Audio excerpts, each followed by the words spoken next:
नमस्कार, आप देख रहे हैं एमएस टीवी और मैं हूं आपके साथ कंचन। आई नजर डालते हैं उत्तराखंड की कुछ खास खबरों पर। देहरादून में उत्तराखंड सरकार द्वारा बड़े स्तर पर आयोजित दूसरे प्रवासी सम्मेलन में देश विदेश से बड़ी संख्या में प्रवासी उत्तराखंडी शामिल हुए। इस सम्मेलन का उद्देश्य प्रवासियों को अपने प्रदेश से जोड़ना और विकास में उनकी भागीदारी सुनिश्चित करना रहा। मुख्यमंत्री ने कहा कि प्रवासियों के अनुभव और सुझाव राज्य के समग्र विकास में महत्वपूर्ण भूमिका निभाएंगे। मुंबई से आए प्रवासी प्रदीप ने इसे सरकार की सराहनीय पहल बताया, लेकिन साथ ही कहा कि राज्य में स्वास्थ्य और शिक्षा जैसी मूलभूत सुविधाओं की कमी के कारण पलायन एक गंभीर समस्या बनी हुई है। उन्होंने उम्मीद जताई है कि सरकार इस दिशा में ठोस कदम उठाकर युवाओं के लिए बेहतर अवसर सुनिश्चित करेगी। अनेक नवाचार कर रहा है, हमारे प्रधानमंत्री जी की प्रेरणा से तेज गति से विकास कर रहा है। ऐसे में हमारे प्रवासी भाई बहन इस विकास के सहयात्री बने। इसको लेकर प्रवासी उत्तराखंडी सम्मेलन का आयोजन पिछले वर्ष भी किया था, इस वर्ष भी किया है। सबके सुझाव आ रहे हैं और अलग अलग सत्रों में आज पूरे दिन भर ये सम्मेलन चलेगा।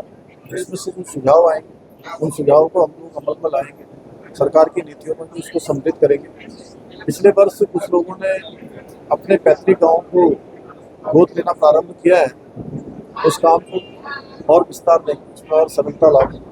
पलायन होना जो है एक्चुअली पलायन नहीं है, देखा जाए तो अपने रोजी रोटी के लिए जा रहे हैं और बच्चों का फ्यूचर भविष्य के लिए जा रहे हैं लोग। हमारे गढ़वाल में क्या है कि देखो, मैंने भी पढ़ाई की है, 4th स्टैंडर्ड तक मैं भी गढ़वाल में पढ़ा हूँ, लेकिन जो होना चाहिए हायर एजुकेशन वो सुविधा अभी तक मुहैया नहीं हो पा रही है गढ़वाल में। और दूसरी बात मेन है इनकम का जरिया जो उस समय नहीं था, तो लोग वहाँ से निकल चुके हैं। बहुत अच्छी पहल है और मुझे लगता है मैं बहुत आभारी हूँ। इस पहल की वजह से ही मैं जुड़ी हूँ। मतलब जुड़ी तो पहले से थी, मैं आती थी हर बार कुछ ना कुछ करती थी, लेकिन मेरे को एक ठोस वो मिल गया कि मैंने अपने गांव को अडॉप्ट किया।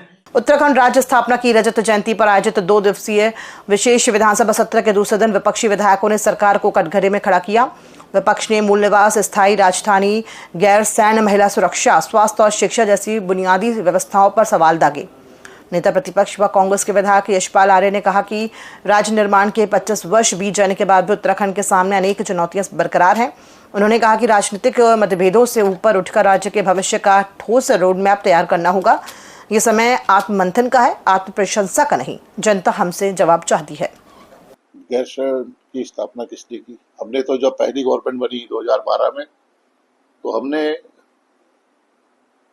वहां पर टेंट में सत्र का शुभारंभ किया, टेंट में। और जब हरीश रावत जी की सरकार थी उस दौर में गैरसैंण के राजधानी के भवन के निर्माण के लिए धनराशि हमने अवमुक्त की। जो 2024-25 का बजट है उसमें आप देखिए कि गैरसैंण के लिए कितनी धनराशि भारतीय जनता पार्टी की वर्तमान सरकार ने स्वीकृति दी है। कहने में बहुत अच्छा लगता है सशक्त महिला, लेकिन आज भी जो स्थिति है महिलाओं की बहुत बुरी हालत में है। हमें एक तरफ तो कहते हुए हर्ष होता है कि हमारी भारतीय महिला क्रिकेट टीम ने विश्व कप जीत करके पूरे देश में बेटियों ने पूरे देश का मान सम्मान बढ़ाया है, लेकिन आज महिला अकेली नहीं जा सकती। सुरक्षा को लेकर के सवाल खड़े हो रहे हैं। मैंने पिछली बार भी सदन में कहा था कि महिला थानों का निर्माण किया जाए, महिला थाने बनाए जाए, जिससे कि हम महिलाओं की सुरक्षा के लिए और कांग्रेस ने, बहुगुणा जी ने कांग्रेस के मुख्यमंत्री रहते हुए वहाँ सत्र शुरू करवाया और फिर हरीश रावत जी ने वहाँ का पूरा ताना माना भवन वगैरह ये सब बनवाए। और ईमानदारी से कांग्रेस चाहती है कि गैरसैंण वहाँ परमानेंट कर्मचारी, परमानेंट अधिकारी और वो अस्तित्व में रहना चाहिए। लेकिन ये सरकार कहा कि हम ग्रीष्मकालीन राजधानी और ये सब तरह की बात करके आज तक वहाँ कोई रहता नहीं है रेगुलर। वहाँ रेगुलर रहना चाहिए। हम रजत जयंती मना रहे हैं, बहुत अच्छी बात है, लेकिन उत्तराखंड राज्य में अगर किसी का विकास हुआ है तो नेताओं का, ठेकेदारों का और अधिकारियों का। उत्तराखंड के जनमानस जैसे उत्तर प्रदेश में थे वैसे ही आज भी ठगे हुए महसूस हो रहे हैं। इसलिए सशक्त कानून बनाने की जरूरत है और सख्ताई दिखाने की जरूरत है और जनप्रतिनिधियों को उनका कार्यस्थल, उनका जो कार्य क्षेत्र है, उस कार्य के प्रति जो है उनको जो है तत्पर करने की जरूरत है, और अधिकारियों को जो उनका कार्य है, जो उनकी दायित्व है, उसको निभाने के लिए जो है सशक्त कानून बनाने की जरूरत है। नहीं, कार्तिक पूर्णिमा के अवसर पर त्रिवेणी घाट और आसपास के सभी गंगा घाटों पर गंगा स्नान के लिए श्रद्धालुओं की भीड़ उमड़ी है। श्रद्धालु जहां मां गंगा में आस्था की पवित्र डुबकी लगाने में लगे हैं, वहीं बाबाओं को दान कर पुण्य भी अर्जित कर रहे हैं। गंगा घाट पर मंदिरों में भी पूजा अर्चना की घंटियां बज रही हैं। सनातन संस्कृति के मुताबिक कार्तिक पूर्णिमा को बेहद ही शुभ दिन माना जाता है।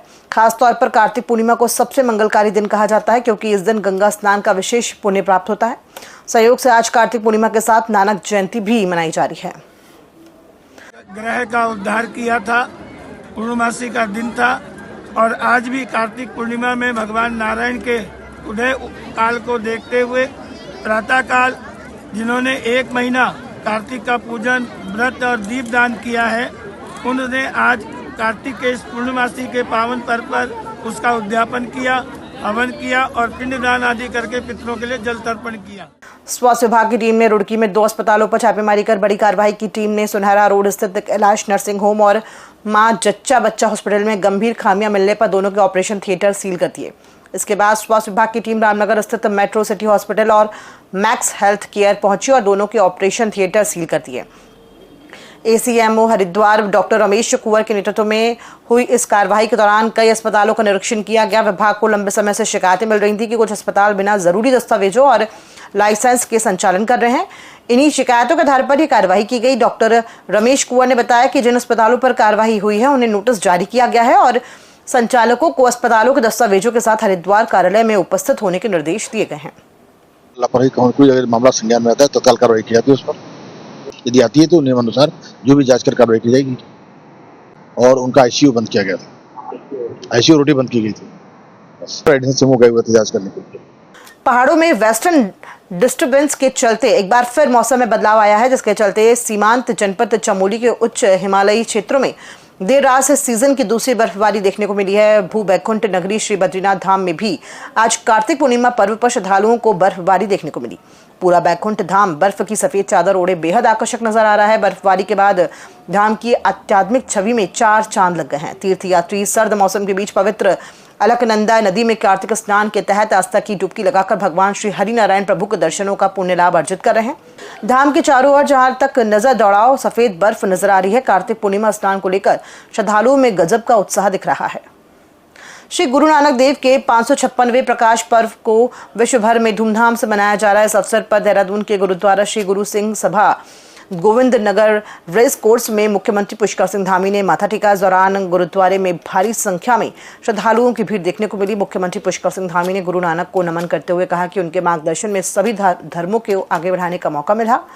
उनसे प्रेरणा लेकर सभी लोग अपने धर्म और कर्म के क्षेत्र में आगे बढ़े हैं। उन्होंने गुरु नानक जयंती और कार्तिक पूर्णिमा की सबको शुभकामनाएं दी। उन्होंने राज्य स्थापना दिवस के महोत्सव पर प्रदेश में विकास कार्यों के मार्गदर्शन के लिए प्रधानमंत्री नरेंद्र मोदी का धन्यवाद किया। पहले गुरु नानक जी का स्मरण करते हैं, उनको नमन करते हैं कि उनकी प्रेरणा से सभी धर्मों को आगे बढ़ने का मार्ग मिला।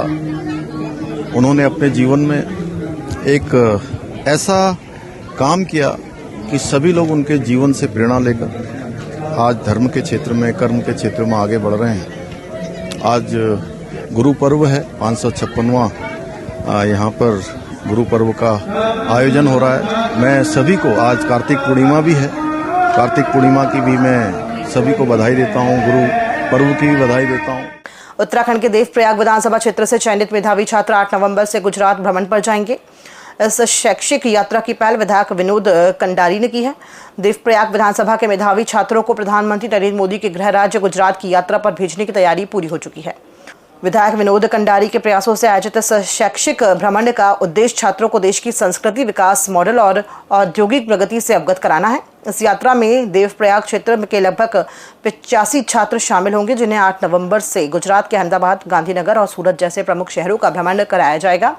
यात्रा के दौरान छात्र साबरमती आश्रम, science city, statue of unity जैसे प्रमुख स्थलों का भी अवलोकन करेंगे। विधायक विनोद कंडारी ने कहा कि यह पहल युवाओं में नए विचार और आत्मविश्वास जगाने का प्रयास है। हर साल की भांति मैं अपनी विधानसभा के जो हाई स्कूल के टॉपर बच्चे होते हैं, उन बच्चों को हर साल जो है भारत भ्रमण के कार्यक्रम में ले जाता हूं और इस बार जो है 8 नवंबर से हम ये अपने जो मेरी विधानसभा देवप्रयाग है हाई स्कूल के जो टॉपर बच्चे हैं उनको हम इस बार गुजरात लेके जा रहे हैं और 8 तारीख को हमारी यात्रा ये शुरू हो रही है और हम 8 तारीख को अपनी विधानसभा से हम चलेंगे और 9 तारीख को हम गुजरात के लिए हरिद्वार से रवाना होंगे। तो इसमें हम जो है गुजरात की बहुत सारी जो संस्थाएं हैं उनको दिखाने का काम करेंगे। उत्तराखंड के स्थापना दिवस के अवसर पर आयोजित विशेष सत्र का समापन बुधवार को होने जा रहा है। मंगलवार शाम मुख्यमंत्री पुष्कर सिंह धामी ने बीते 25 वर्षों का खाका और आगामी 25 वर्षों का रोडमैप सदन में रखा। मुख्यमंत्री ने कहा कि 25 सालों की यात्रा में अनुभव और उपलब्धियों का विश्वास करके आगे की 25 साल की स्वर्णिम यात्रा के लिए ये विशेष सत्र का आयोजन किया गया था। अपने अपने विचारधाराओं के अनुरूप सभी जनप्रतिनिधियों ने अपने विचार रखे, लेकिन हम सब एक साथ मिलकर उत्तराखंड को देश का श्रेष्ठ राज्य बनाने का संकल्प लेकर कार्य करेंगे। हमें इन 25 सालों की यात्रा में जो हमारे अनुभव रहे हैं, जो उपलब्धियां रही हैं, कहीं न कहीं उनका हमें विश्वास करके आगे की 25 साल की स्वर्णिम यात्रा की तैयारी के लिए विशेष सत्र आयोजित किया गया था।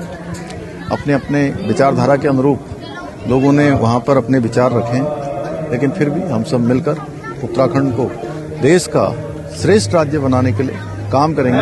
ये संकल्प लेकर हमको आगे बढ़ना है। खबरों में फिलहाल इतना ही। दीजिए इजाजत। नमस्कार।